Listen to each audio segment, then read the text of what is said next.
I think we as a people need to stop saying that everybody has to be an entrepreneur. You can be an owner of something without being an entrepreneur. Ownership is important. Entrepreneurship is not.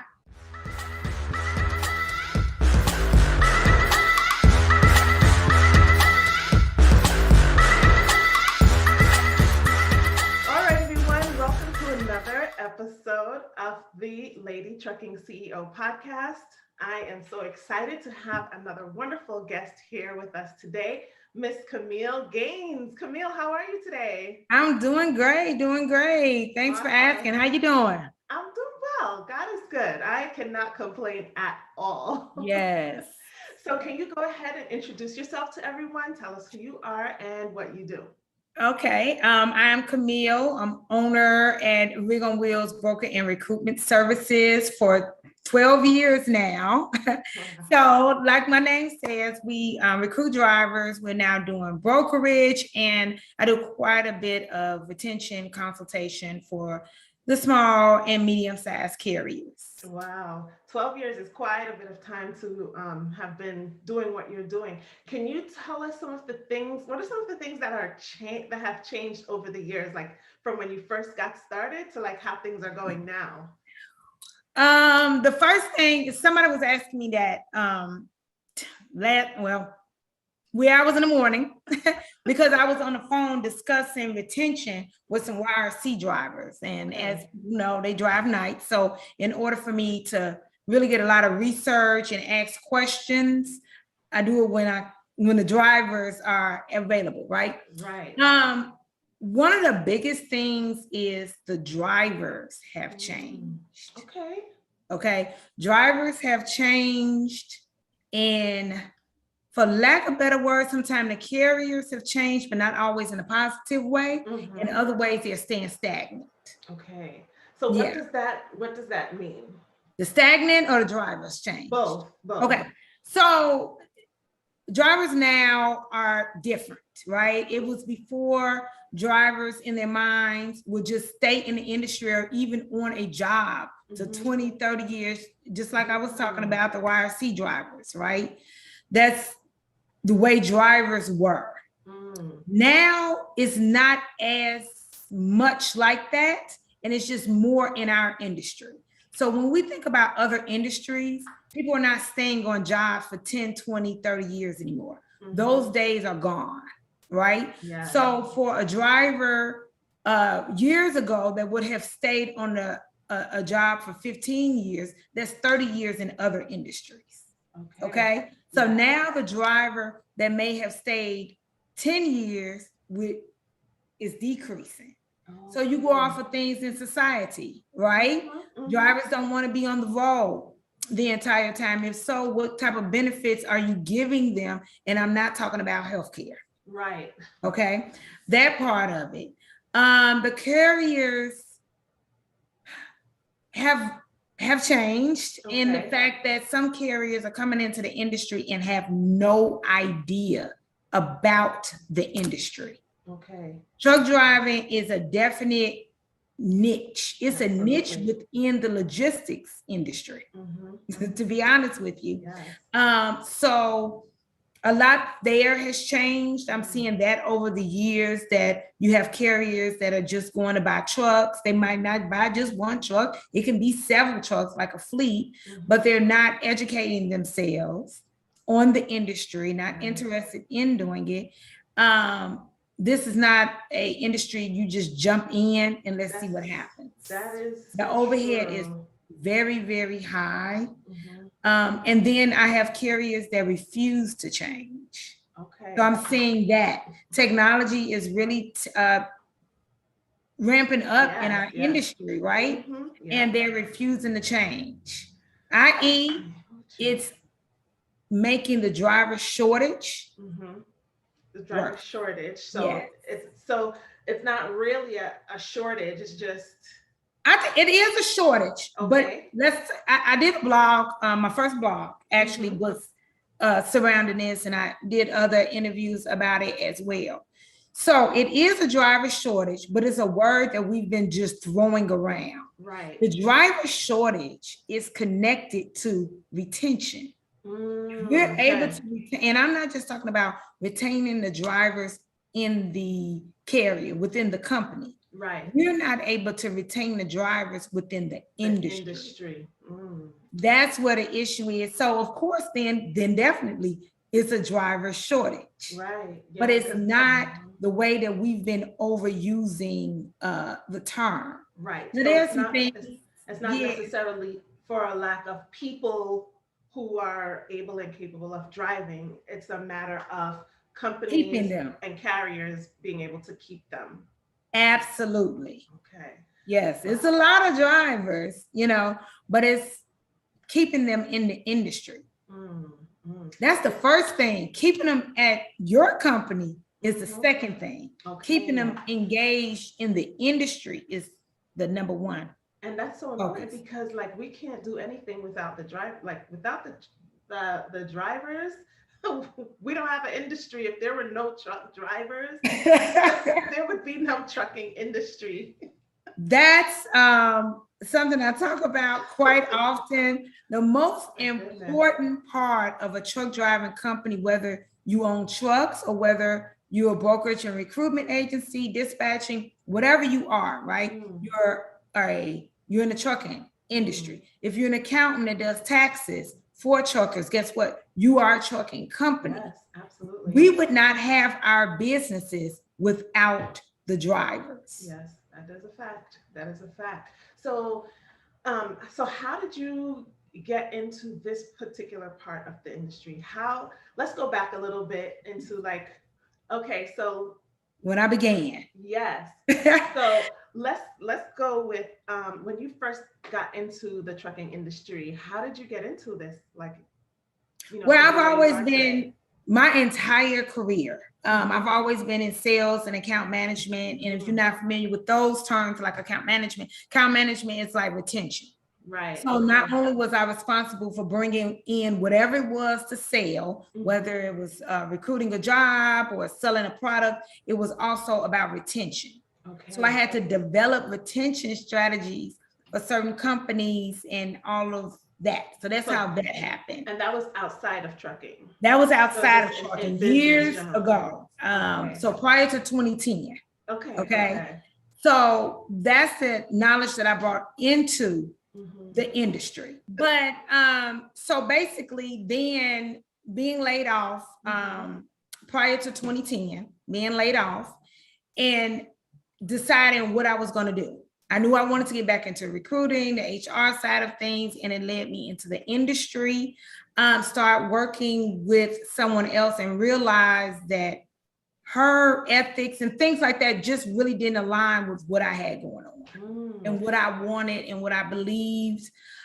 And then that's when Rig on Wheels was Okay, birthed. so you got laid off from the company that you were with in the business world, Mm-hmm. and Corporate then America. you had a friend that was in trucking, and so you started working with them. No, it wasn't a friend. It was Oh, just okay. right. It was networking and things like that. Oh, So start working with her. okay. And yeah, so it was a business relationship. So Mm. basically, started working with her and realized that it just didn't align. Mm. You Mm. know, what I'm passionate about is not just recruiting anybody. Right. It's retaining Definitely. them in the industry, Mm. i.e., my trainings from years of training with other industries. Right. So that's where my passion was. Obviously, Mm. sales are obviously we have to get drivers seated in trucks, but we want to keep them in the trucks. Yes. Okay. Okay. So So that's we are coming back to this because I feel like this is such an important part that carriers and companies need to have a better understanding of what is actually needed to be able to retain good drivers because we know it's not a shortage and we know that it's a retention issue and that's definitely an area that I think all carriers can improve on, right? So going back to like when you were a teenager, what kind of mhm. person were you when you were about 16 years old or so? And how has the type of person that you were then uh, translate into who you have grown to become now? I've probably always been intense. Okay. So I've always been What does into that mean? and I'm very intentional about whatever it is that I'm passionate about. Mhm. So that has always been.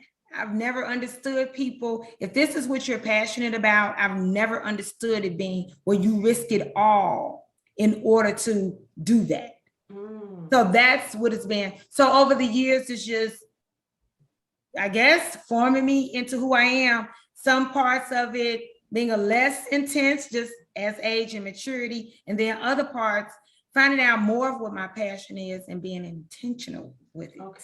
So when you were in high school, like you were super involved in different things that Yes. you were very passionate about, and most of those things, were they like people oriented? You're more of like a people oriented person, or a person that's like more analytical and like, not necessarily dealing with I'm people? actually both.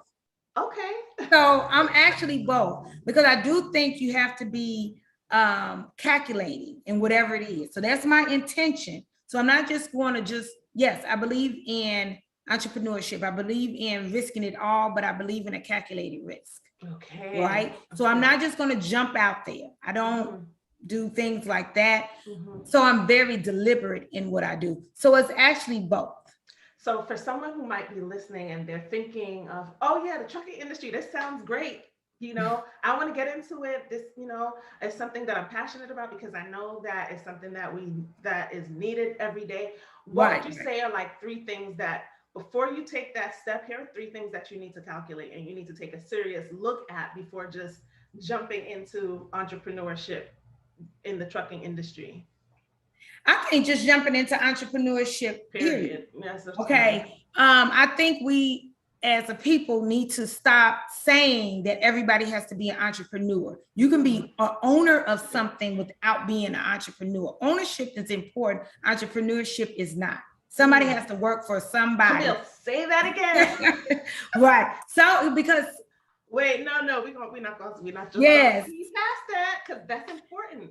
Yes. So you said ownership is important, not necessarily entrepreneurship. Absolutely. Elaborate on that. So somebody has to work for somebody. And once we're always in this culture of we have to be entrepreneurs, then the people that don't want to or end up not working out, they feel bad about themselves. Yeah. That's not what it needs to be. We need to own something. So whether it be real estate, a business, stock, whatever it is, and hopefully multiple forms of ownership, that's what we need to be doing. But it does not have to be entrepreneurship. You don't hear that. We do not hear that message at all. And that is and I feel like that is the reason why we have so many people jumping out and buying a truck, because they hear that pumped in their head. They hear that, go get you a truck, it's easy, it's passive income, it's all of those things. And when I hear that, all I think about is that could be my 21-year-old son getting a job by you that has to pay his rent, right? And nothing about the industry. Right. It takes time, it takes some education, it takes all of those, trucking is a very, very large overhead. Okay, it's not like a small, like you just open up an office and you paying $500, $600, $700, $800 a month rent. No, we're talking about thousands of dollars overhead on a monthly basis, and then not the amount of money that it takes to even start it. So my thought pattern is, if this is something you're passionate about, prove it. Right. What are you willing to do? What type of self-education, what type of formal education are you willing to do in order to be in this business? Yeah. Because at the end of the day, it is a business and you are providing a service. Absolutely. To like people at large in general, you're like people who have trucks, and they may not necessarily drive the trucks, but then they have to hire drivers. Like they're providing a service to the drivers that they hire, and the drivers are it's like a two-way street. Like each person needs to understand what their role is and be able to function with excellence in that role, so that Mhm. things can move along smoothly. So Mhm. so for a beginning entrepreneur, counting the cost as far as educating yourself, you said, Mhm. right? And what were the other two to consider as far as getting into entrepreneurship? Okay, so educating yourself, Hmm. that's not even the first one. The first Okay. one needs to be why. Yes, your why. So when Important. somebody says, "Oh, I can make $8,000 a week," and I'll say, "It's a lot of things that you can do to make $8,000 a week." Hmm. Why this industry? Right. Hmm. Because trucking will chew you up and spit you out. So your why in It's logistics strong. needs to Hmm. be so much stronger than any other industry that I've been in. I'm not Hmm. saying has to be the strongest. I'm talking about my personal experience, right? Hmm. Any Hmm. so why trucking? Right. And until you can seriously answer that question, this shouldn't even be on the table for you. It's too much of an overhead. I could see if the overhead was a couple $1,000. I could see if the overhead was $10,000 total, but not the type of overhead it is to become a small carrier Yeah. that you can't answer that question. So if the answer is to provide for your family or because of a certain amount of money, I'm gonna let you know when you do get that first large check, and if it's all about the money, it's not gonna be worth it. It's not going to be worth it at All all. right. Mhm. So it needs to be more than that. Okay, so That's the you first gotta thing. know your why. You got to know your why. Number one. Yeah. Um, then the second one would be, educating yourself Mhm. and all of that type of thing. And then, are you willing to get rid of baggage? Ooh, child. Talk about that. So, because you're going to have, and it's going to be the people that are closest to you. Mm-hmm. It's going to be your family and it's going to be your friends that are not going to respect what you're doing. And it, And are you ready to get rid of them? And you need to literally make a list of who you are willing to get rid of. mm, I heard Steve Harvey always says, um, whoever come with you can't always go with you. Yeah, You know, so sometimes because people they'll hold you back. Like I they'll think hold you that back. a lot of times, like family members, they mean well and they think that they're protecting you from whatever they are fearing, right? So they're trying to protect you from something that they are afraid of. And it really doesn't have anything to do with you. And so really being able to Right. separate that and remove yourself from that from that from their fears is so important, because if you don't, like, you'll end up not achieving and not even getting to the place that you want to go, because you're thinking about what they're fearing, even though before you knew that this was what you're supposed to be doing. You had the passion and everything that you needed to go into it, but then that self-doubt starts to creep in because of what you're hearing. So really and truly, sometimes locking those words or those people, like just not giving them the brain space or the mind space, that of where you're going is so important, because You have to be ready to let them go. That's the hardest part. mm-hmm, It's not coming up mm-hmm, with the capital, it's mm-mm. not your why, and it's not educating yourself.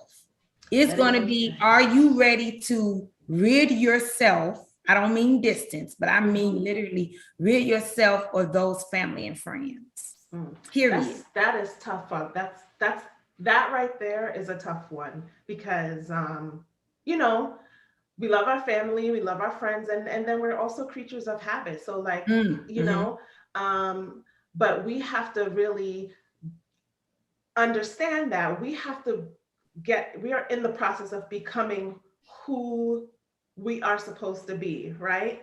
Thank you. And the Yeah. Thank person you, that we God. were 2 years ago, the person that you were 12 years ago when you first started is not the same person that you are today. And so, thank you for that. oh, Thank you right? for growth and Yes, deliverance. yes, okay. Yes.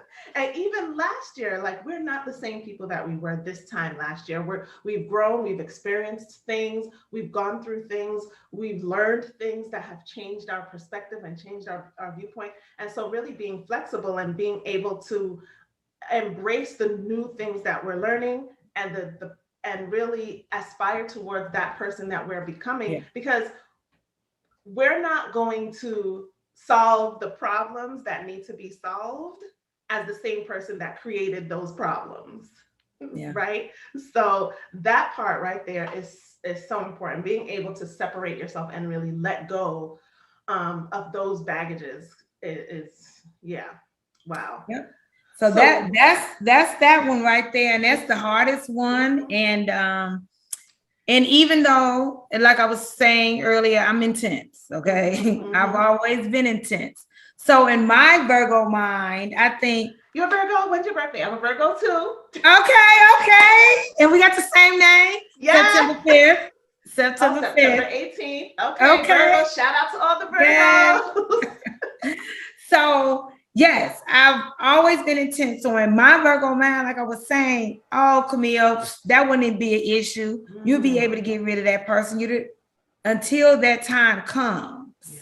That person you're able to get rid of, but not that one. Mm-hmm. Mm-hmm. Or not in, let's say, maybe not even get rid of, but compartmentalize. Yeah. Mm-hmm. For me, that was probably harder to compartmentalize than get rid of. Get rid of has probably never been the issue, Right. hence my intenseness. But the compartmentalizing is where it was my issue. Mm. I've more or less perfected it now. I use it as business strategy and everything, literally, in my personal and my business life. But I had to grow to that point. Yeah. Yeah. So really making that transition from like having people in your life on a regular basis to compartmentalizing them, or just leaving them over there and you moving forward is one of the more difficult things. What kind of mindset did you have to have in order to be able to actually say, girl, you gotta move past this, or you have to let them go? What's the mindset behind that? Kameel, is this really what you want to do? Literally, is this really what you want to do? If my passion is I know what it is. I know it's retention, and I know why it's retention. Okay. Is it really what you want to do? Or is it that you want to hold on to this relationship the way it is now? And so I have those hard conversations with myself. Because if I can have these hard conversations with other people, and I very much do, right? Then I need to be able to have these hard conversations with myself. That's true. Yeah. So that's what it is. Okay. So we got to figure out, is this like really what by yourself, and figure out, is this what I really want to do? And when we're able to tap into that authenticity of ourself and not the outside voices and not what they're saying or what they think, then we'll really get to a point of truth.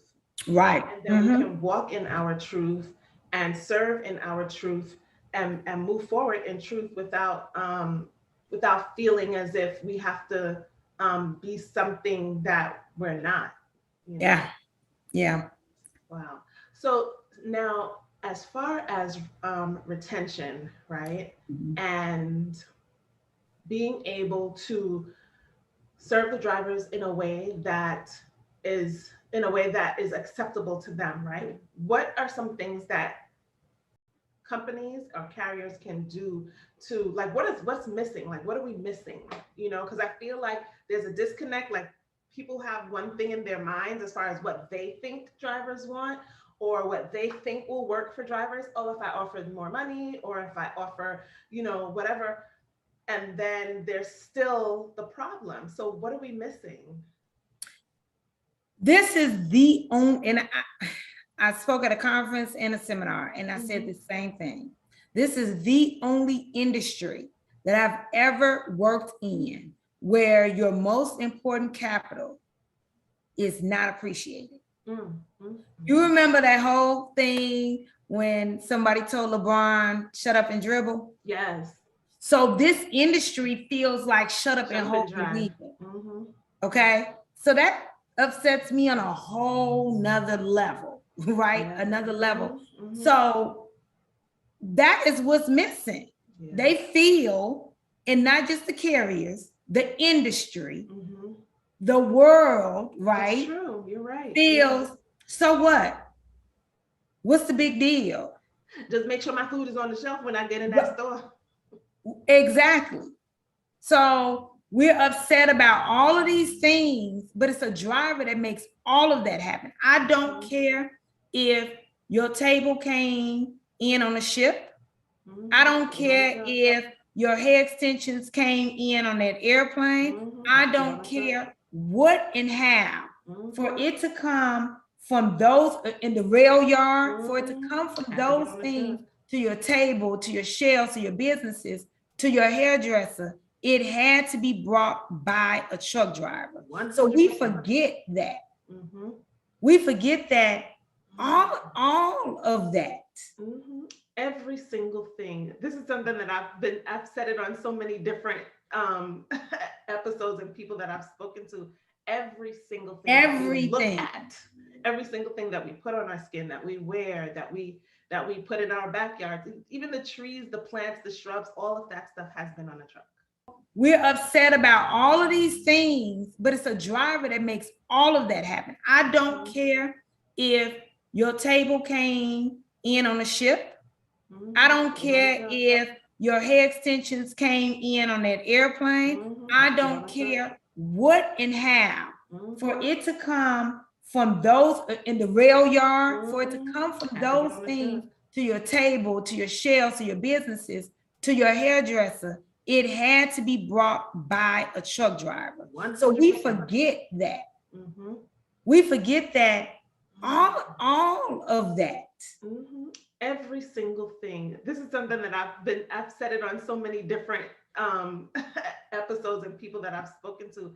Every single thing that we look at, every single thing that we put on our skin, that we wear, that we put in our backyards, even the trees, the plants, the shrubs, all of that stuff has been on a truck. And it really is unfortunate because I'm actually in a situation now where like I'm fighting for basic detention for a driver who sat 10 hours waiting to be loaded. He was on time. He, delivered the load on time and everything else. But when he was picking up the load, like they had him at the, for like 10 hours. And so, now it's like that we had to send the e-logs. We had to, send all this proof that he was sitting there. And that's disrespectful. That's disrespectful if it's time. Okay, so when I told you that 2:15 in the morning is when I got off the phone, it was almost like a party line, right? I'm talking to YRC drivers that have been in the industry for over 10 years. Okay. Pause 1 second. You said YFC drivers? YRC. Can you tell us what that means? It's the yellow freight carrier. Okay. So they do LTL freight, Holland, all of that. Okay. And a roadway, they all kind of married together. Okay. But so it's LTL freight. So I on the phone with them 2 wee hours in the morning. And when I talk to a group of truck drivers, I don't always like to mix. I don't want 6 months truck drivers with a conversation with 10-year truck drivers. Okay. Those are two separate conversations. What they have in common is they both sit behind the wheel. Right. Okay. So those are two different conversations. So I wanted to hear. So it was about 6 of them, right? It was like a whole party line, right? And it was very raw, and we were talking about it. And that is one of the things that one of the guys said, Carlos, he was talking about that, literally. How retention, if you're here at this time, why is it that at certain carriers, these drivers can't, not at YRC, by the way, but at certain carriers, why they can't get their pay Right. for sitting there, sitting time. They're still on the clock. Exactly. That's disrespectful. It's terrible. It's So terrible. because the driver is a new driver and the thought pattern is different, just think, you know, I'm in my 40s. Okay. So somebody younger than me, their thought pattern is different. My 18-year-old daughter's thought pattern is different, right? So, so with saying that some of the things that were done in yesteryears can't be done now. It needs to be a whole mindset shift. It needs to be a mindset change, which has to change within the industry. How does that even happen? Like how can we facilitate that change? Because that is a change that needed to happen years ago. That is a change that should have been, you know how as life goes on, like we grow and we develop into just natural. Yeah. So you see like how even in music, first there was the LPs, then they had the vinyl records, then they had the cassettes, then they had the DVD, the CD players, then they had the iPods. Now everything is digital, right? Right. It was a gradual progression through these things. This is how I feel like through the years, things should have been developing in the trucking industry. And it's just not that. It's like ancient the way how things. It's like the DOS system. That's what I say, DOS system, the ditto machine and all of that type of stuff. I know I'm aging myself, but that's really how it is. So this answer goes for the industry and the carriers. The culture has to change. So that's something that's hard. We don't want to deal with that. You know, when I literally, whether I'm on Zoom, doing my hours of consulting and things like that with carriers, or whether I'm actually showing up at your facility and going through your different departments, nobody wants to look at themselves. That's hard. Yeah. You know what I mean? That is hard to look at yourself. That's like somebody coming in and breaking down the reason why your kids are like they are. You know what I mean? Like I get testy thinking about that right now, right? And I feel like my kids are amazing. So that's what it has to be. It literally is a cultural situation. We have to start respecting drivers more. That's what needs to change. But it's not just the industry and the carrier. So I have conversations that people don't want to have, right? Because you asked me that intense thing, right? Drivers have to show up and deserve respect. You know, we can't go to orientation with our slides and our flip-flops on. Yeah. And be thought of as a professional driver. Yeah. We can't show up somewhere without our face washed. These are real life situations and be expected to be looked at as something different. Yeah. Right? You have a responsibility as a professional driver to be just like that and to look like you are a professional driver. 100%. So, and act like it.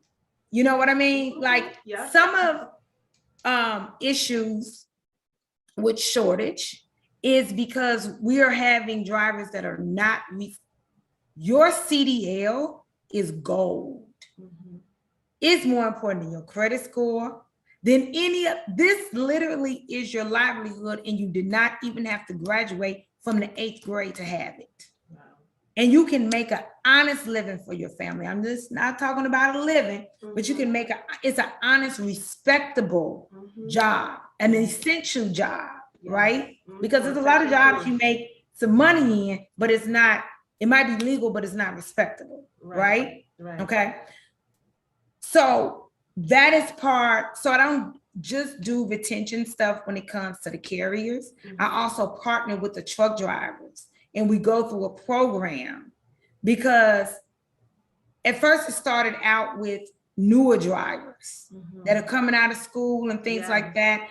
And if I can get them through their first 12 months, then now this industry is a career, not a job.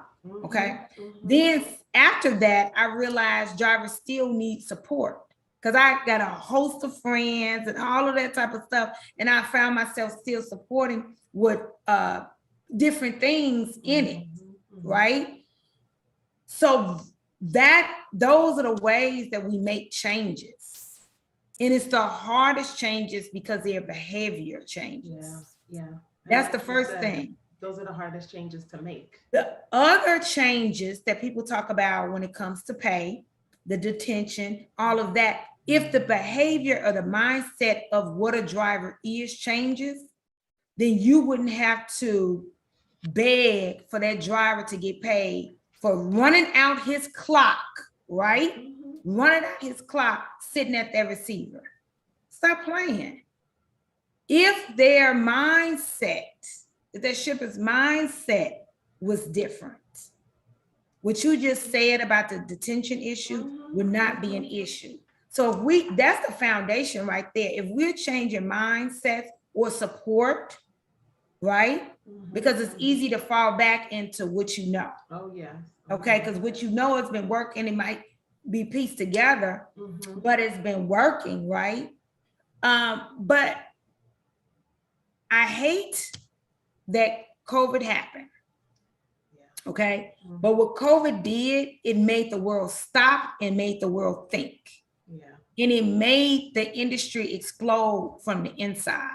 And what I mean by that, you have your natural cycle of drivers quitting and retiring, right? So you have all of that. When COVID happened, you had drivers that weren't about to retire decide to go ahead and retire. Okay. Then you had drivers that would have still been in the industry, but everything stopped and they realized, i.e., if they're a driver, they know they have other skills, right? They know how to paint, they know how to put up drywall, they know how to do all of that. So when the world opened back up, they didn't need to go back. Okay, go back to their job, right? Their mindset changed, but the CDL schools had closed, the DMVs closed. So even when the world opened up, the drivers couldn't turn in their DOT cards, the physicals, okay, to the DMV, which meant I couldn't get them hired on with companies, okay? Then from there, they couldn't update anything, do anything with their license. So if their license expired, now what, right? One of the biggest things, the natural cycle of a driver or drivers coming into the industry, where the schools were closed, or if a driver was in school, or they were with a company for 2 months and not yet at their 3 months to be considered experienced in the industry. Now all of that is wiped away, and we have to convince them to get back in and start back over. That's and so it woke everybody up. Then all of a sudden, this driver shortage was far greater, but it was taken seriously. And evolution has to happen for change. Absolutely. And I definitely think that people realize the importance of the trucking industry and truck drivers during COVID, because that was the only, basically trucking was one of the only industries that kept moving through COVID. Like they could not shut down trucking. For most part, you know, you had some that did not. I can remember meat plants having to close down, right? Because nobody even thought about it. So that means we're not gonna have our bacon. All of a sudden, people like it's the end of the world. But those things had to change in order for people to have an understanding. And I remember when Walmart was like backed up. There were like trucks just lined up, just waiting to, you know, to be loaded and just waiting to be able to move, to carry the goods back and forth. I mean, I think, like you said, COVID definitely had a huge impact on this industry. And yes, absolutely.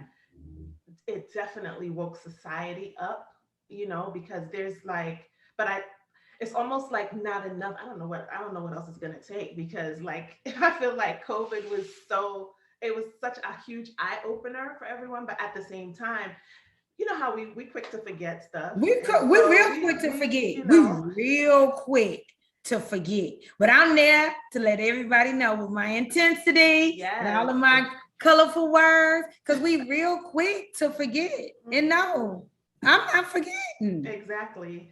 Because at the end of the day, like, hello, your stuff have to get wherever it needs to be. And you also have to treat this person that is making it happen like they deserve to be treated. And it is a two-way street, because It's a two-way street. you know, you can't just walk into any industry, right? And it just dressed any old way, looking any old way, and expect to be taken seriously. You know, Absolutely. The trucking industry is not corporate America, but at the same time, right, there are standards that should be adhered to. And if you are, you know, if you are a professional driver, then absolutely 100% you need to present yourself as such, and deal with people in a way so that sometimes you have to demand respect, you know, because unfortunately, people, because of how it has been in the industry, you know, they're used to whatever they're used to, like you said, and then they, you know, you find yourself like, well, like, what's going on? Like, if you're just coming in and you have, you know, rose-colored glasses on, and you don't really understand like what is happening, you could really find yourself getting the short end of the stick, not realizing that even with the detention situation, like, listen, I'm not supposed to be just sitting here like this. After a certain amount of hours, no, I'm supposed to be getting paid for that. So absolutely, it's a two-way street. It's as the drivers, we talk about the look, the professionalism, keeping your CDL clean, your MVR clean, your PSP clean, your DAC clean, all of that clean, and don't get into the SAP program. So when it comes to like companies who are looking to hire drivers, even if they're small carriers, what do those companies need to have in place? Like, what's the minimum that those companies would need to have in place in order to be even ready to receive a driver? Because I've come across some people who, you know, they say they need a driver because but they're not ready. They're not ready. They're not ready for real in real life. I'm sure you know, but it's amazing to me. But first, they need to compliance. How much the compliance, first of all. That's important. Having your handbook and things like that in order. Knowing if you are a CDL holder yourself, you have to have an application on yourself, right? Even if you're not driving that truck. So having your compliance stuff in order. If you are, let's say, for an example, going to take SAP drivers, having that in order, because that is strict.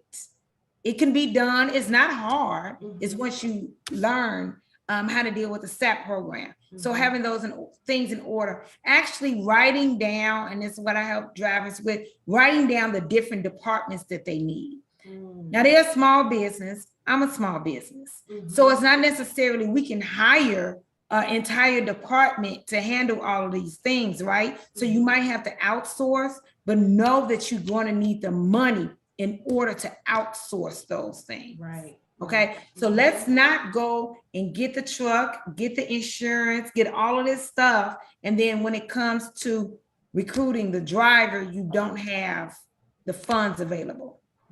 Because remember, you can't have a trucking company if you don't have a driver. So when you don't have those type of things in order, it leads to desperation. Desperation means that you are going to hire a driver you should not. And it's just like a marriage. You don't want to retain everybody. So if you can do preparation in the beginning, then it helps. With heartbreak is for the right one, for the right people. Yeah. And it'll help scale. Okay, so let's repeat. So trucking companies would need to make sure that they're in compliant, that they have their staff handbook ready and available, that if they're taking SAP drivers, but just compliance period. Okay. They need to have all of their compliance house covered. That's a huge deal Mm. for the driver, the carrier, and anybody that has to work with you. So what would you say like has been your biggest success, like, you know, in running your business and in filling this important need that your company fills within the industry? Like, what is the one thing that's like, yes, this is why I do what I do. This is why I love this. What would you say like your biggest success has When I been? have a driver, Thibodeau, I'm thinking about him at the top of my head. So it's been years since I first talked to him and what his dream was. And he, at that point, had been in the industry for a while. And he was talking to me. I said, well, you know what? Yes, you're going to get this job with Schneider. Yeah, it's great. But let's talk about the strategy of what you want to do. So I have now every Tuesday is a driver of the week. So next Tuesday, it is going to be him, is going to be the driver of the week. But us going through a strategy to now why he started at Schneider, us going step by step. So when he does have setbacks, he still has a plan. Now he owns several trucks, tankers, the whole reason why we started at Schneider in the first place. Okay. Yes. So it's like beginning. And now he's at now throughout that time of his of course you have setbacks and all that, but he had a plan. During that whole time, he never lost money, right? Because he continued making money through the companies. It was no rush to get out there and things like that. He had already been making money. He was making great money with Schneider. But he knew that that's not where he wanted to stay. Right. And so I moved him strategically so he can get to where he wanted to be. That's awesome. And so now he owns his own trucks. He owns his own trucks. He's still a driver. Yay for that. Yes. And he has drivers. And this is just exactly what you were saying about like retaining drivers in the industry. So yeah. even though they may not necessarily be with that big carrier anymore, but they've transitioned through the industry to a place where they can now do the same for other drivers that are coming up. Absolutely. And he has the tools in order to scale because it's a rinse and repeat thing, right? So I took the skills that I gained from other industries, Fortune 500 companies that set me in trainings for 6 months before I was presented to their C-suite clients, right? So I just took that same knowledge and brought it into our industry, rinse and repeat. So that's the same thing with Thibodeau, right? All he did was rinse and repeat. Yeah, that's one of the things about entrepreneurship generally that I think is so that's so helpful. It's like it's great that whatever skills that you and training that you have from your career before you got into entrepreneurship is definitely something that those skills are transferable. Yeah, transferable. And you can definitely use those skills to go from one step to the next and really begin to scale and actually create the type of life that you wanted to create for yourself and for your family and for others as well. Really helping people to see that is so important, because I feel like sometimes we second guess ourselves and we doubt that, oh, I don't know anything about that industry. I don't know, and it was so interesting the perspective that you gave me from before when we were speaking about the years of experience. Like, okay, you might have only you have more experience than you think you have. Yeah, you do. You have a lot more experience than you would think you have. I'm like, what do you mean? You've been doing this for X amount of time. What are you talking about? Exactly. You are an expert in this. Yes. In your lane. Like, absolutely, yeah. And sometimes we don't realize that. And that's okay. Like, that's why we are here for each other.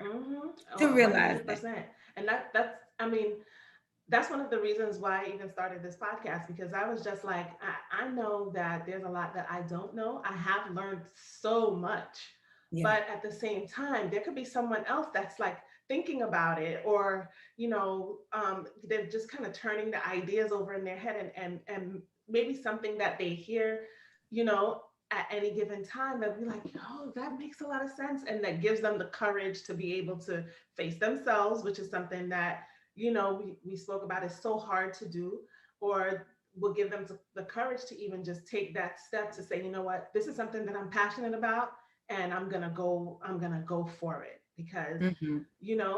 it's worth it, what would you say is like one of the hardest things that you've had to deal with, or like an experience, something that you experienced that changed or shifted your perspective about something um, over the years?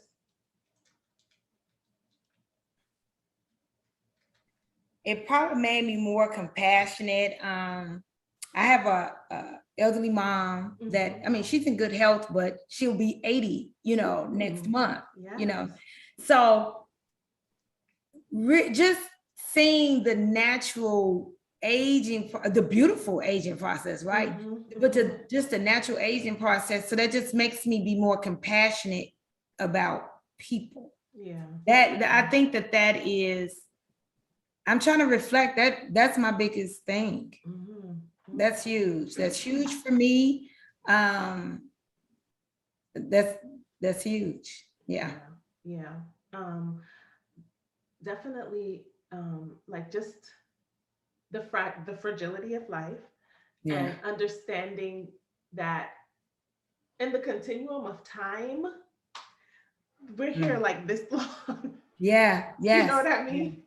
And so it's like trying to pack all of everything that is in us to do everything that, and trying to Yeah. accomplish everything that we've been put here to do and impact the lives that I believe that we've been put here to impact, and getting over those obstacles that try to stop us, is so vital and it's so important, which is why, amplifying the voices of women like yourself and other women in this industry is so important to me, because I know that I have two girls, one is 13 and one is 11, and maybe one day, you know, they'll be inspired to take that step or to do something because they can see that, you know what, I can do it. If they can do it, I can too, and really getting past that self-doubt that is just always seems to be, or that fear that always seems to be just sitting right here Because like, we do what we see.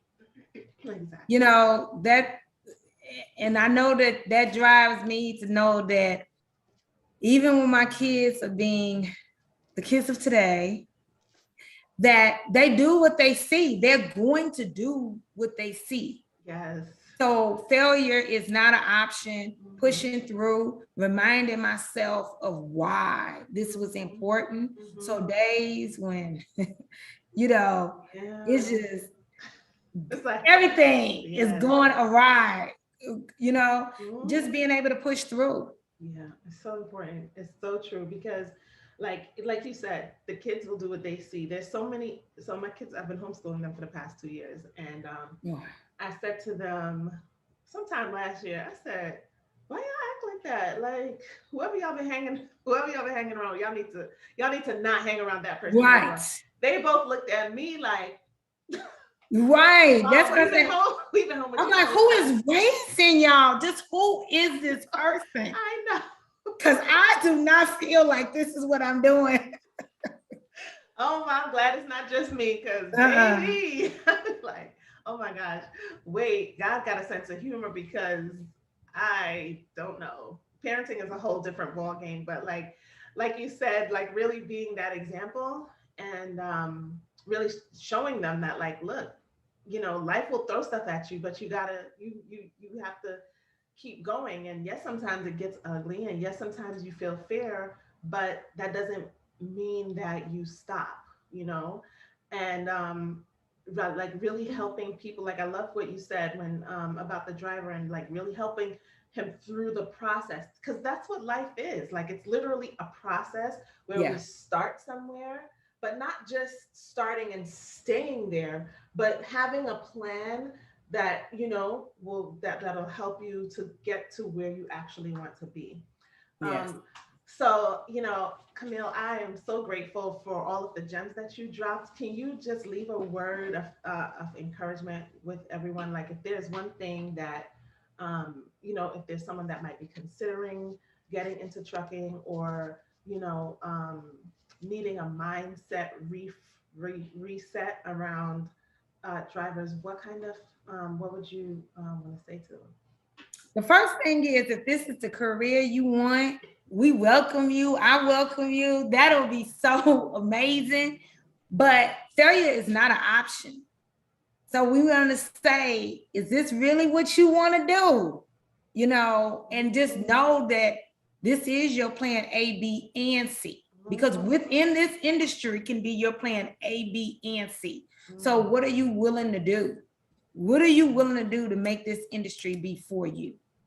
And it's $1 billion industry, and the opportunities are there. Limitless. Yeah. So whatever it is that and it's transferable skills.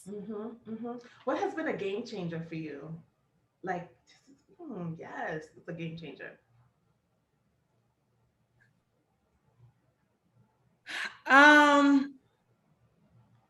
Probably being more, I can tell you right now, if you had asked me 7 years ago, should 18-year-olds start driving trucks across state lines?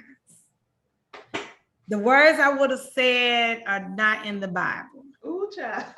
But now I have a 15-year-old boy, Virgo, 18-year-old girl, Virgo, and a 21-year-old man, right? Man, boy. I would love if they were truck drivers. Wow. Yes, I have several degrees, blah, blah, blah. But if they become truck drivers, if this is what they want to do, they can take this up as a trade, go through the apprenticeship, right? Like any other trade at a young point, and at any point with the other trades, but in our industry at a young point, and make a good living, just really make a good living. The thought of a 21-year-old being able to make $70,000 and not be bogged down with $150,000 in student loan debt. Being able to take their minds, their tech minds, that they're going to be the ones that are running these autonomous trucks. Yes. They're going to be the ones they pick up really fast, right? So all of this technology that's coming out, they're going to be the ones to do that. They're grabbing it. They're serious. They haven't been tainted yet, right? And if we want to say, well, they're so scatterbrained and they're so this and that, they're going into the military. That's true. Yeah. They're doing a whole lot of stuff. So now that's talking about growth for me, Kameel. The thought that if I can wear a banner encouraging the young people to become truck drivers, I would. That is my biggest, I'm so very surprised, but of myself, but I am so excited. I'm just excited to see the young people go through the process, go through the programs, be able to be retained within the industry. And can you imagine getting into this at 18 years old? It's a game changer. It would be a huge game changer. And the thing about it is that the trucking industry is definitely not something that is pushed as a career option in schools, generally speaking. And so a lot of people don't. I agree with you 100%. I've actually been thinking about, because I did come across, there is an organization that does go into schools and talk to young people about that. Yeah, I've been connecting with a couple, so I'm going to send you some of their links and stuff like that, because I am very passionate. The young people are going to be the part of what saves our industry. I agree, because they have a whole different mindset, and they got a whole different mindset of looking at things, like things that we think was effective in our day. Something as simple like, I'll share a quick story. It has nothing to do with trucking industry, but my daughter, I was making mashed potatoes one night, and I was using the masher or whatever I was using, or a fork or something, and my 13-year-old says, "Mommy, why don't you just use the mixer?" I said, "I didn't even think of that." Right. I didn't even think of that, because she loves to bake, so she's always using a And mixer. her mind is different. Yes. She was like, why don't you just use the mixer? You over there doing all this extra work. And so from the time she said that, I've been using the mixer, and like mashed potatoes be done like this, like in no time. Right. So it's just I like, wouldn't even thought of that. yes. And it'll be whipped up real pretty like in the restaurant. Yes. Okay. Well, you know, I wouldn't have thought of it. I'm still talking about the ditto machine. Oh. Kameel, girl.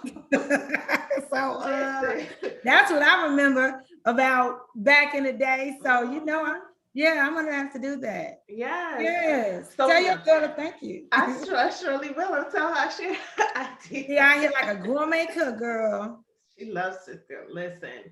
So Kameel, tell us how we can work with you. If there's anyone listening who needs drivers, who would need your service, how can people get in touch with you to work? So whether you need drivers, whether you are a driver and you need a job, or whether you are a carrier and need help with your retention strategy, because my thing is to recruit to retain, right? Mm-hmm. Yes. So if that means I come in, I work with your recruiting staff, or I come in and just deal with you. Or if you're a driver that needs help with your strategy from getting from point A all the way to Z, okay? Yes. And I was building that out for you.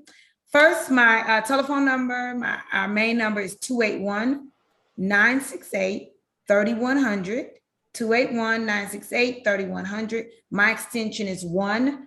The other extensions go to our lead and senior recruiter. And then I'm on LinkedIn. I'm on TikTok, YouTube, Facebook, Instagram. What's your handle? So most of the handles are Rig on Wheels, or Rig on Wheels Broker and Recruitment Services. Oh, awesome.